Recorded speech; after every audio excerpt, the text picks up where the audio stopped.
Good afternoon. Welcome to Northern Spotlights here at the Vancouver Aquarium, the talk show that takes you north. Today, and I'm your host, Keely Langford, and today I am joined by Doug Pemberton.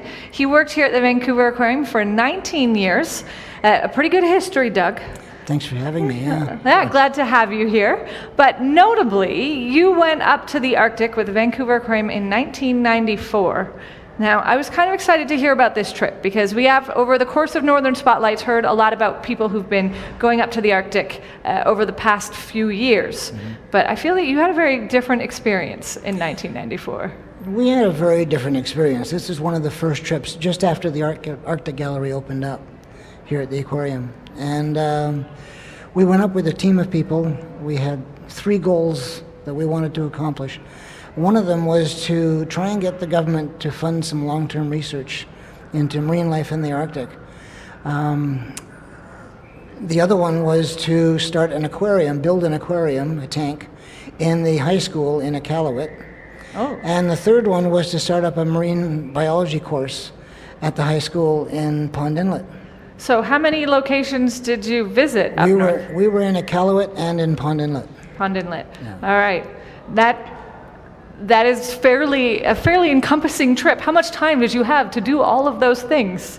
We were in Iqaluit for about 5 days, and then we spent most of our time up in Pond Inlet. We were about 10 days in Pond Inlet. Wow. All right. So what sort of things, so you mentioned Iqaluit is where you were building a sort of mini aquarium of sorts. Yeah, we put together, we built a 100-gallon tank here at the Vancouver Aquarium. Yeah. And then we took it all apart, packed it up, and shipped it up to Iqaluit.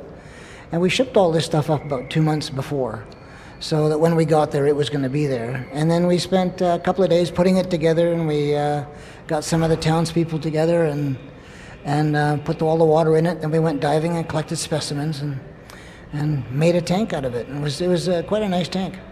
Nice. And you got to do a lot of the diving as well? Was that? We did lots of diving. We did as much diving as we possibly could. We did about 4 or 5 dives in the Iqaluit, and probably another 10 dives up in Pond Inlet.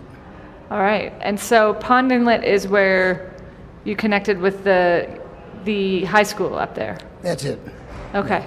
And was it just teaching a marine life course, or what else was involved as part of that? Well, we went to do a lot of diving there, and we had to go and collect specimens for the marine life course. And then we also took 12 students to a place called Tay Sound, which is about 25 miles northwest of Pond Inlet. And we spent 3 days camping there and doing some beach surveys and doing some beach walks and cataloging what we found, whether it was natural material or man-made, getting all the plastics off the beach and stuff like that. So wow. just introducing them to the marine environment and how the geography of the area impacts with the marine environment and vice versa. Were they pretty excited to see all of these things? They were really excited. This is something that they don't really get a chance to be a part of. Right. You know, they know the walrus and they know the whales and all and the seals, but when it comes to sea stars and anemones and sea spiders and things like that, they just never seen them before. And so it must have been very exciting when you unveiled the aquarium in Iqaluit as well. Oh, it was amazing because we had people that had lived there all their lives. Some of the elders of the town came out, and they'd never seen stuff like that before. They'd never seen an anemone before. They'd never seen a sea spider. And when you saw them, the isopods with all the young that were on their antennas and that, they'd never seen that before. So wow. they couldn't believe that stuff lives in the ocean. Wow. So a bit of a new experience for them, and I imagine a very sort of new experience for you. What were some of the newer things you were experienced to in the Arctic? Well, just the diving was fantastic up there. The diving was incredible. Extremely cold water. I mean, you just can't believe how cold it gets. Your first 10 or 15 seconds in the water, it's like somebody taking a needle and stabbing you in the face. And then your face. You're really goes selling numb. it, Doug. Yeah, I know. And then your face goes numb, and then you're okay. Then you continue on with the dive. All right. But some of the marine life, I mean, I hadn't expected to see some of the things like soft corals. I mean, I'd seen soft corals down here, and in the tropics, but I hadn't seen any soft corals anywhere else. And to go to the Arctic, to go to Pond Inlet in water that was 0 degrees and see great big clumps of pink soft corals. Right. It was a real surprise. And then some of the other things like sea spiders. When you see a sea spider in our waters, if you see a sea spider that's an inch across, that's pretty exciting. That's a big sea spider. We were doing a dive off Iqaluit one time, and there was a lot of broadleaf kelp in the water there. And I was brushing the broadleaf kelp aside to look at the rocks underneath.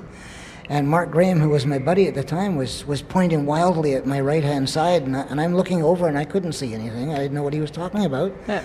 And then all of a sudden he points down at my arm, and I lifted up my arm, and there's this sea spider that's about 6 inches across.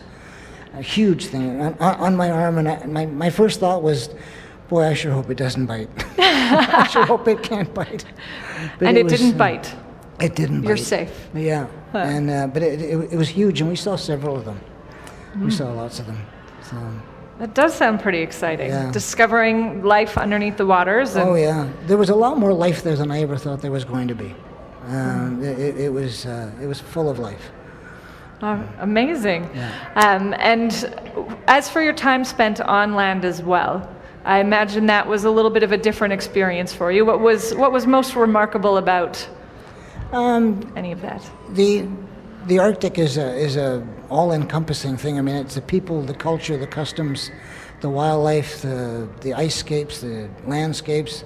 There's just all that kind of stuff, and the food. Yeah. The food. There's some exciting parts to the food. My very first night that we got to Pond Inlet, we were billeted in the boarding school there, and once we got unpacked, I went looking for the kitchen because I was kind of hungry, and I could smell that there was something cooking. And I went down into the kitchen, and there was this giant pot on the stove, and I thought, oh, it was steaming away, and I thought, oh, I wonder what's in there. So I lifted the lid up, and there was a seal inside the pot cooking, and the head of it was sort of looking up at me, and I thought, I guess we're having seal for dinner. Okay. And we had seal and spaghetti for dinner that night. Seal and spaghetti. I mean, Okay. and they went together quite well. So. Oh. Other things, I was walking down the beach one day and I saw this big box, and it absolutely stunk. I mean, it was the worst smell I'd ever experienced.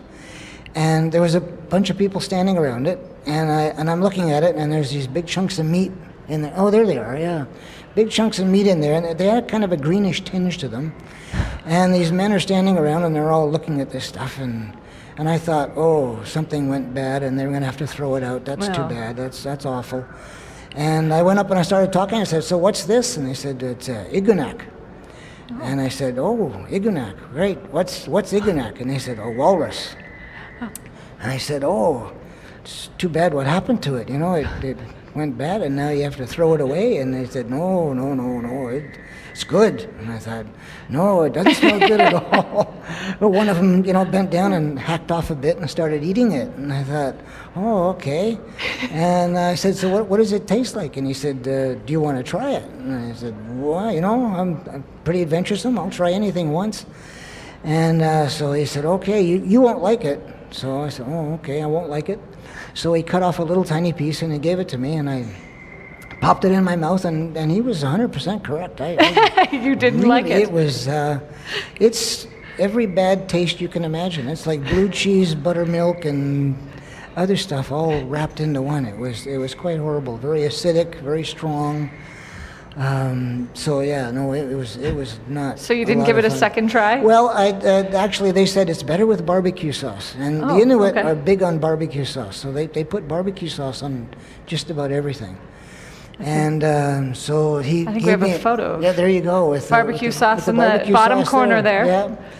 Yeah. So he gave me another little piece, and I dipped it in barbecue sauce, and it did not improve. There isn't enough barbecue sauce in the Arctic to make this stuff taste good. It was really quite foul. I'm sure you had some other sorts of... Well, this picture here is one of my most memorable meals. We had Arctic surf and turf, and one of the elders went out, and he shot a caribou, and came back. This guy was about 70 years old. He went off with his rifle one morning, came back with a half a caribou on his back, all by himself. Just went off and got a caribou. And then we went off and got some Arctic char and some scallops. And we had fresh caribou with Arctic char and scallops. And it was just sitting on the beach at the edge of the tundra in the Arctic, eating this, and it was one of the most wonderful meals I think I've ever had. Wow. It And was that was really, really good. And that was on your camping trip to Tay Sound? That was the camping trip to Tay Sound, yeah. It really sounds like you had an all-encompassing experience in the Arctic. It was, we saw the Iqaluit, we saw Pond Inlet, and then to get really, really remote, you go to Tay Sound, Right. which is way, way away. Not to mention the number of community members that you were able to connect with. Were they only able to look at that marine life from the aquarium, or? A lot of them came down to the beach when we were bringing it ashore. So the ones that, like in Pond Inlet, we had a lot of people that would come down to the beach when we went diving. Yeah. And they would all gather up, and when we came back, they couldn't believe that we could hold our breath that long. Wow. They said, "Oh, you've been down for a long time.